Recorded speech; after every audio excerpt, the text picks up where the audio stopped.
Good evening, everyone. I hope everyone had a fulfilling dinner.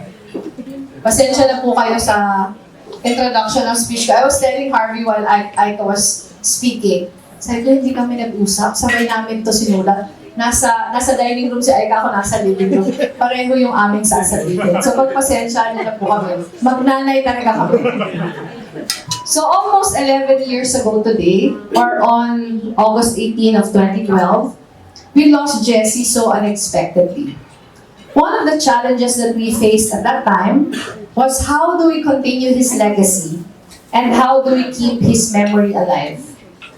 The answer to that was the setting up of the Robredo Foundation so that we would have a platform where we could, through its programs, continue where he left off. Ito po ay sa paniniwalang mayroon siyang nasimulan na hindi dapat masayang. May pamana siyang halimbawa, may iniwang mga aral na magagamit nating instrumento para maabot ang pinangarap niyang bayan. Taking stock of the last 10 years, we took these imperatives to heart.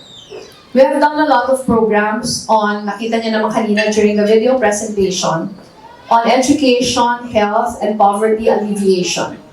We did nutrition programs, we set up water filtration systems, we did a big Tabangay project in Eastern Samar, right after it was devastated by Typhoon Yolanda. Kami ni Penny yung pumunta doon. We also did pneumococcal vaccinations for senior citizens in 11 towns all over the country. We did reading programs and many other things. But at the core of everything is really leadership and governance. Believing that all our initiatives will only be sustainable through good and effective governance and ethical and empowering leadership. Kaya po tinutukan natin ang paghubog ng mga pinuno sa antas na lokal at ng komunidad. Our Chinelas Youth Leadership Program and Youth for Communities Leadership Caravan are focused on honing youth leaders in the community in the values and principles that Jessie stood for and lived out, especially that Chinelas leadership brand, with the hope that we will be able to develop more servant leaders who will look at public service as a call to really serve, not to be served. We launched Young Leaders for Good Governance Fellowship Programs for young local officials. Yung iba ng mga alumni nandito ngayong gabi. So thank you very much for joining us. The program is focused on health governance and is meant to mentor young local officials in innovating health systems reforms in their respective constituencies. The fifth batch of our YLGG fellows, tama ba, just finished their third module, which focused on stakeholder mobilization for adaptive change and human-centered design thinking. We are excitedly looking forward for their presentations of their capstone projects at the end of the program. We are proud that our lead for this program are two well-known experts in bridging leadership and health governance, Mr. Bong Villamor and Professor Ernie Garilao. Our Strategic Leadership and Management for Good Governance program, or SLAM4GG, is open to all YLGG alumni and is meant as a platform for continuing education for them. It is basically capacity building with the introduction of cutting-edge and relevant leadership skills in the age of technology, meant to propel them to greater competence and impact in public service. Our lead for this program is Myrish Antonio, who was from the Harvard Kennedy School Center of Public Leadership. Si Myrish po is based in Cambridge, Massachusetts, but occasionally comes for our programs. We also run, this is the new program of JMRF, we also run a Leadership and Governance Program, or LEGO, for mayors, which is aimed to promote matino, mahusay at may puso leadership values and genuine people's participation through the setting up of people's councils, similar to what Jessie started in Naga, upang mabigyang tinig sa pagdedesisyon, hindi lang ang mga nakaupo sa pwesto o ang mga nasa gobyerno, kundi pati ang komunidad at ang batayang sektor. We are very happy and we are very proud that our first cohort of 50 mayors includes our much admired Mayor of Baguio City, Mayor Benji Magalong, who's with us tonight.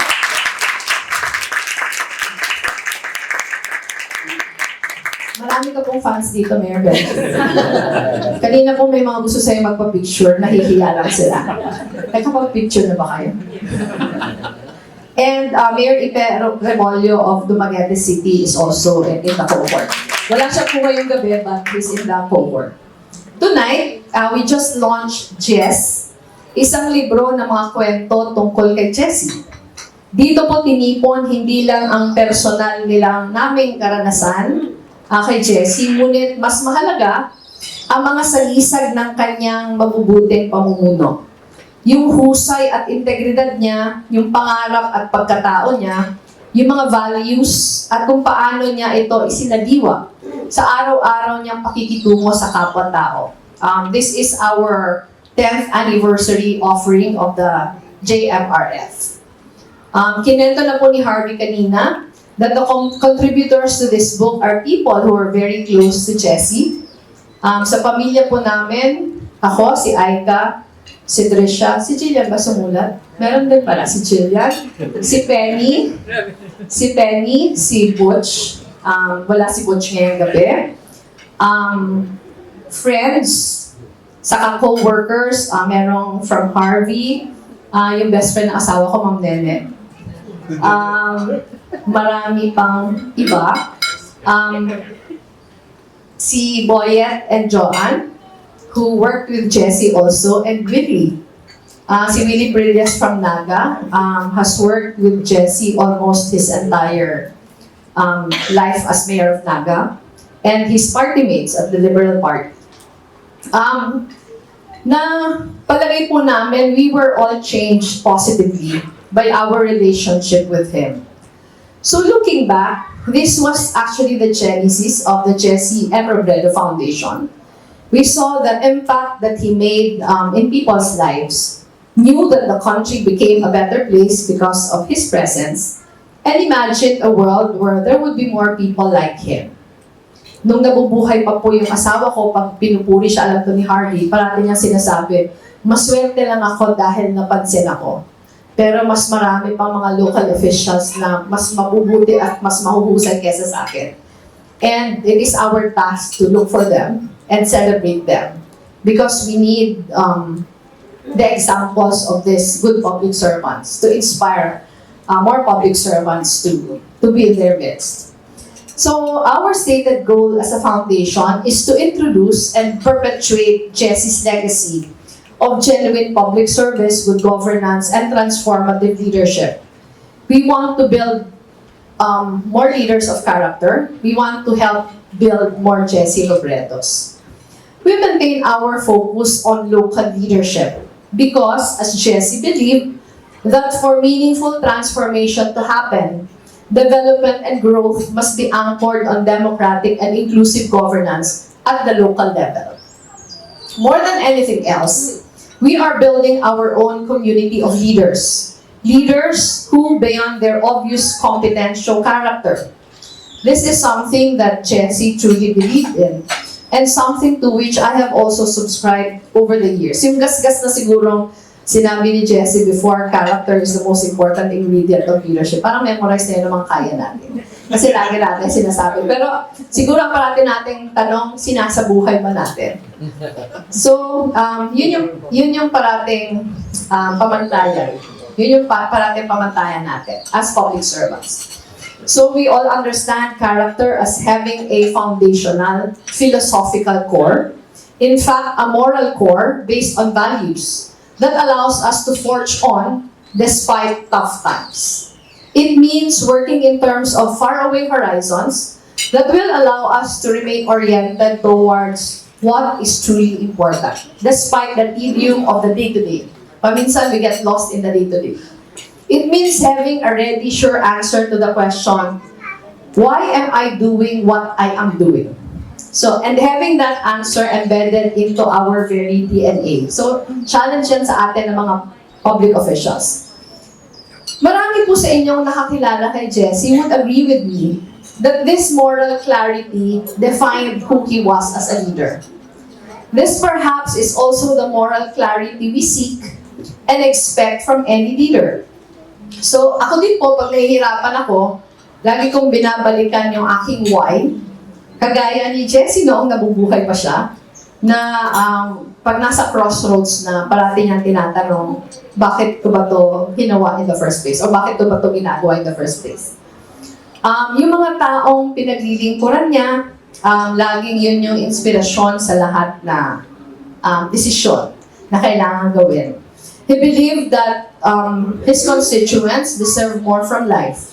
Truth, opportunity, a dignified way of life, a sense of worth that emanates from being part of a larger community and from having a stake in shaping one's destiny. This is also evident in the programs he pushed for. It was evident in the way he dealt with corruption and illegal activity, never backing down even from the most well-entrenched interests, knowing that every ounce of courage meant another inch of space to hope for the people he served.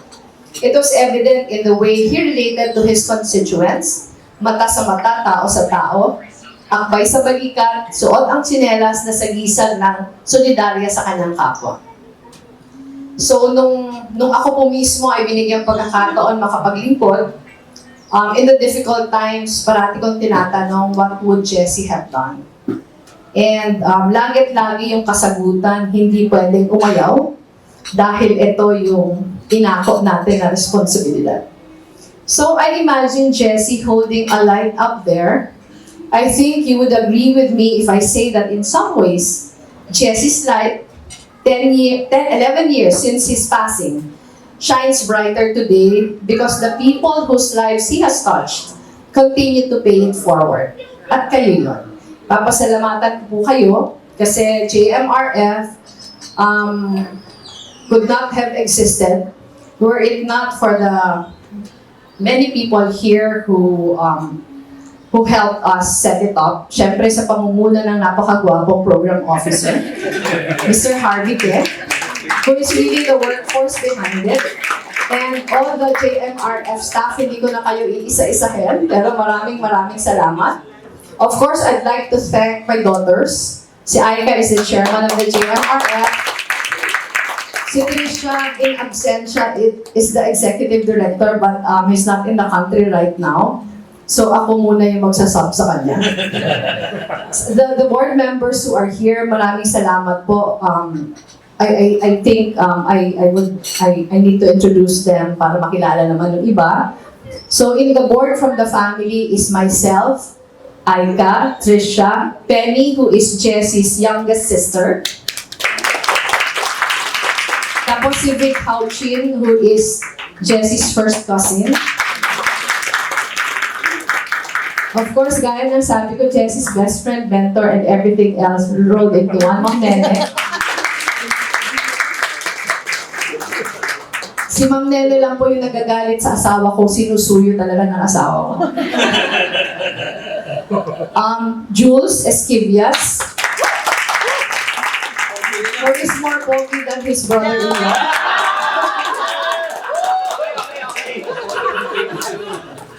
Sino pa na yun? Si Mark. Si Mark? Pwede nang maiwan lahat, wag lang si Mark. And of course, Mark Yu, who has been Jessie's friend from way back. And we have a new, to those who have not met her yet as our board member, we would like to formally welcome her. We welcomed her before already. We are very grateful that she agreed to be part of the board. A person we all admire, Lisa Mantari. Maraming salamat, Lisa, for agreeing to join us. And we are, maraming tumulong na hindi makakapunta tonight. But we are also very happy that people who have helped us along the way propagate Jessie's legacy are here. Hindi ko na din kayo isa-isahin, but we are very grateful. SNS is represented tonight. Thank you very much, sir. Yung mga partners over the years are here tonight. As I've said, the YLGG Fellows, yung ating mga mayors, mga vice mayors, councilors, board members are here. So maraming salamat sa inyo. So this is a night of Thanksgiving to all of you who has helped Leni Robredo Foundation along the way. We are beyond grateful. So sa inyo pong lahat, maraming salamat. We look forward to more partnerships with you in the future. We are excited with all the possibilities.